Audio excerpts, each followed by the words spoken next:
But first, we're expecting to learn new information soon about the two students accused of killing a classmate and wounding 8 others inside a Colorado charter school.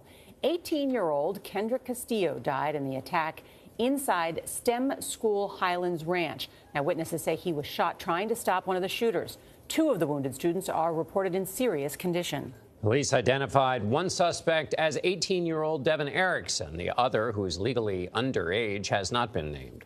This happened about 8 miles from Columbine High School, where 12 students and a teacher died in a shooting 20 years ago last month.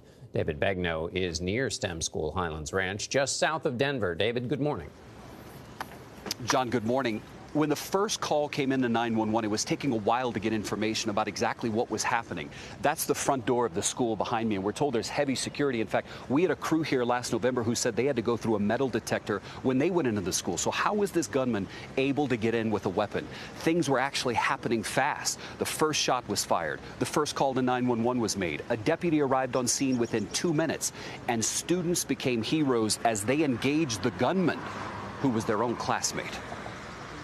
Shots fired in the school, the STEM school. Chaos and fear are what erupted in the hallways of STEM School in Highlands Ranch, Colorado, as the gunshots rang out. We heard like really big bangs, which I assume are gunshots. Everyone was sort of spread out across the room, just hiding. Police say 18-year-old Devin Erickson and another student started shooting inside of classrooms just before 2 p.m. local time. At first I thought it was just a drill, but like as I went on, like I heard yelling, like first younger voice, and then I heard police a little bit later. Some students tell CBS News 3 classmates, including Kendrick Castillo, tried to take down the gunman. Castillo died. Within 2 minutes, police were at the scene. We did struggle with the suspects to take them into custody, and they are in custody right now. The local sheriff says neither Erickson nor the other suspect, who is a minor, was known by law enforcement to be a threat to this community.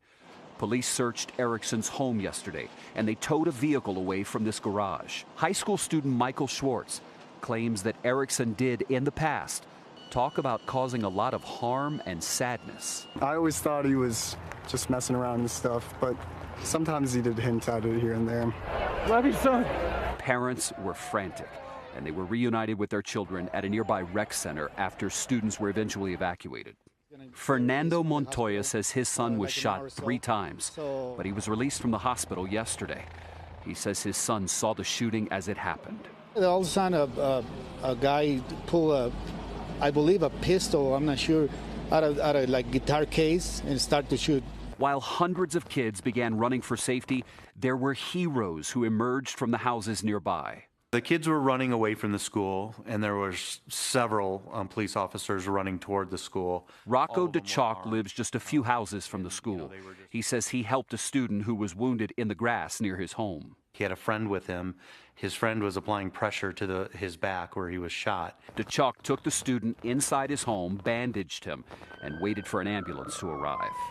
The true hero, in my opinion, is his friend, who stayed with him in an active shooting environment and applied pressure to his wound the entire time.